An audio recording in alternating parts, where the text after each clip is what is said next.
सत्ता के लोभी सेना को भी बांट रहे हैं।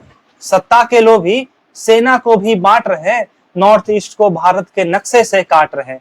कि सत्ता के लोभी सेना को भी बांट रहे हैं, नॉर्थ ईस्ट को भारत के नक्शे से काट रहे हैं। कि फूट डालो और राज करो, बस यही इनका नारा है। सनातन विरोध ही इनका असली विचारधारा है। सनातन विरोध ही इनका असली विचारधारा है। कि विरोध करेंगे राष्ट्रवादी पत्रकारों का, समर्थन करेंगे जेएनयू के गद्दारों का। कि विरोध करेंगे राष्ट्रवादी पत्रकारों का, समर्थन करेंगे जेएनयू के गद्दारों का। कि मुंह में इनके राम, कि मुंह में इनके राम और बगल में इनके छुरी। कि मुंह में इनके राम और बगल में इनके छुरी। ऐसे फर्जी ठगबंधन को पहचानना बहुत जरूरी। कि ऐसे फर्जी ठगबंधन को पहचानना बहुत जरूरी। कि नाम बदल लेने से किसी का काम बदल नहीं जाता है। कि नाम बदल लेने से किसी का काम बदल नहीं जाता है। रावण को कह दे राम तो वो राम नहीं बन जाता है। रावण को कह दे राम तो वो राम नहीं बन जाता है। रावण को कह दे राम तो वो राम नहीं बन जाता है।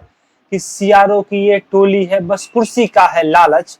कि सियारों की ये टोली है बस कुर्सी का है लालच। कभी प्रधानमंत्री नहीं बन सकता वो अबोध बालक। कभी प्रधानमंत्री नहीं बन सकता पप्पू जैसा अबोध बालक। जय श्री राम मित्रों।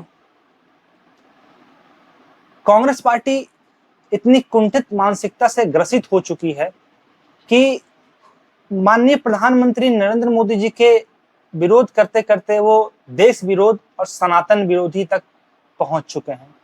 आज उन्होंने अपने ट्विटर अकाउंट पे एक वीडियो डाला जिसमें कि वो माननीय प्रधानमंत्री जी की आलोचना कर रहे हैं।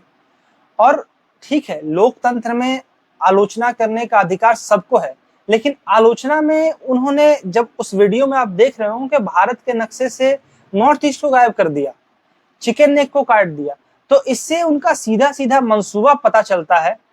उनके जो अंदर की जो इच्छाएं हैं वो सामने प्रकट हो गई कि ये भी अपने दादा के तरह, नेहरू जी के तरह ही कार्य करना चाहते हैं।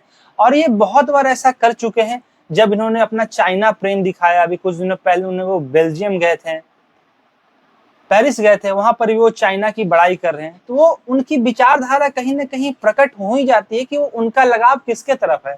उनका लगाव देश से बढ़कर देश विरोधी ताकतों की तरफ है, चाइना की तरफ है, जो हमेशा भारत को यूएन में विरोध करता है, हमेशा भारत का विरोधी रहा है, उसका समर्थन करते हैं।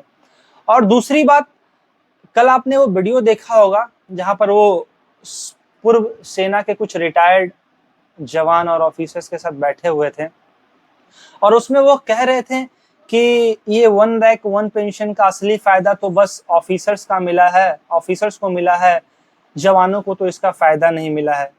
क्योंकि असली लड़ाई तो जवान लड़ते हैं, युद्ध में तो जवान लड़ते हैं, ऑफिसर्स तो युद्ध नहीं करते हैं। तो अब ये कोशिश कर रहे हैं कि ऑफिसर्स और जो कम रैंक वाले जवान हुए आर्मी, उसमें फूट डालने का प्रयास कर रहे हैं। इससे पता चलता है कि कांग्रेस पार्टी के पास कुछ भी अपनी विचारधारा नहीं, कुछ भी अपना वजूद नहीं है। तो किसी तरह से मुद्दे क्रिएट करने का प्रयास कर रहे हैं, कुछ ऐसा फूट डालने का प्रयास कर रहे हैं कि जिसमें फिर से देश में ऐसा माहौल पैदा हो सके कि मेरा वोट बैंक बन सके। सबसे पहला वो सनातन विरोध से शुरुआत हुई, जहां पर हर जगह पूरे देश में हमारे हिंदू धर्म को बदनाम करने का प्रयास किया जा रहा है, जहां पर हमारे हिंदू धर्म के बारे में अपशब्द कहा जा रहा है। उसके बाद वो अपना चाइना की तरफ प्रेम दिखा रहे हैं।